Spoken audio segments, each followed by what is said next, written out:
తెలంగాణలో త్వరలో 2000 కోట్ల నిధులతో 64 ఐటీఐలను స్కిల్ డెవలప్మెంట్ సెంటర్లుగా అభివృద్ధి చేస్తున్నట్లుగా సీఎం రేవంత్ రెడ్డి చెప్పారు. ఇవాళ హైదరాబాద్లో సిఐఐ తెలంగాణ ఆధ్వర్యంలో విద్య నైపుణ్యాభివృద్ధి అంశంపై సదస్సును నిర్వహించారు. ఈ కార్యక్రమానికి రేవంత్ రెడ్డి ముఖ్య అతిథిగా విచ్చేశారు.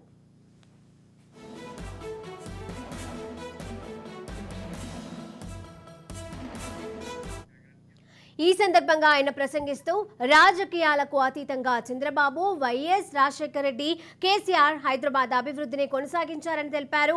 అభివృద్ధి విషయంలో తాము కూడా బేషాజాలకు పోకుండా నిర్మాణాత్మకంగా కృషి చేస్తామని చెప్పారు. తెలంగాణలో ఎన్నికలు ముగిశాయని, ఇప్పుడెవరూ రాజకీయాలు చేయడం లేదని, తమ దృష్టంతా అభివృద్ధిపైనే అని అన్నారు. తెలంగాణలో విద్య, ఉపాధి కల్పనకు తమ ప్రభుత్వం అత్యంత ప్రాధాన్యతను ఇస్తుందని, ఈ విషయంలో తాము సిఐఐ భాగస్వామ్యంతో ముందుకెళ్తామని తెలిపారు.